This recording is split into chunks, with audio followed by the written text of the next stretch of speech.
Sir ఎలా ఉంది sir? కూటమి ప్రభుత్వం వచ్చి 1 ఇయర్ అవుతుంది. గతంలో జగన్మోహన్ రెడ్డి ఉన్నప్పుడు ఎలా ఉంది? చంద్రబాబు నాయుడు గారు ఉన్నప్పుడు ఎలా ఉంది? గతం కంటే ఇప్పుడు చాలా బ్రహ్మాండంగా ఉంది.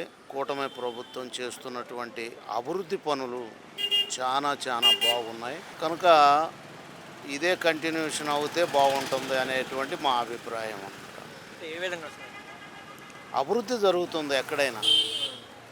ఇప్పుడు ఆయన గారు గత ప్రభుత్వం 5 సంవత్సరాలు పనిచేసినప్పటికీ కూడా కనీసం డెవలప్ గురించి కానీ రాజధాని గురించినటువంటి ప్రయత్నం ఏమీ చేయలేదు.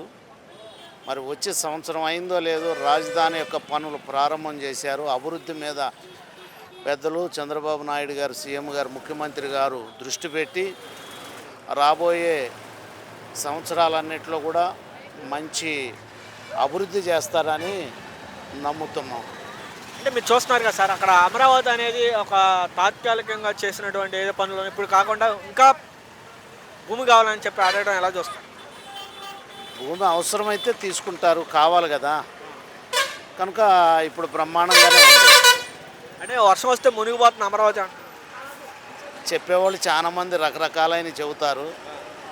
పెద్ద పెద్ద బిల్డింగ్లే మునుగుతున్నాయి, అదేమన్నా పెద్ద ఇదే ఏంటి? ఏదైనా మునిగిద్ది, ఏదైనా వర్షానికి తడుస్తుంది, ఏదైనా నీళ్లు నిలబడినప్పుడు స్థలాలు మునుగుతాయి. సార్ ఇప్పుడు మీరు చూస్తున్నారు కదా సార్, ఇక్కడ ఏదైతే ఉందో గతంలో జగన్మోహన్ రెడ్డి ఉన్నప్పుడు ఎలా ఉందంటారు? ఇప్పుడు బాగుంది, అభివృద్ధి మీద దృష్టి పెట్టారు. అది అంటే ఇప్పుడు మీరు చూస్తున్నారు కదా, చంద్రబాబు నాయుడు గారు హామీలైనా ఇచ్చి ఆ గాలికి వదిలేసి ప్రజల్ని ఇట్లా చేస్తున్నారని చెప్పి కొంతమంది అన్నారు. హామీలు గాలికి వదిలేయలేదు, ఒక్కొక్కటి పూర్తి చేసుకుంటూ వస్తున్నారు, చేస్తారు, హామీలు నెరవేరుస్తారు తప్పకుండా.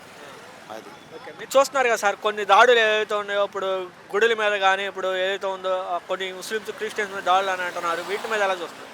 ఈ దాడులు అనేటువంటివి క్రీస్తు పూర్వం నుంచి ఉన్నటువంటి దాడులే, ఈరోజు ఏం కొత్త ఏం కాదు. ఈ జరిగేటువంటి దాడులకు భయపడిన అవసరం లేదు.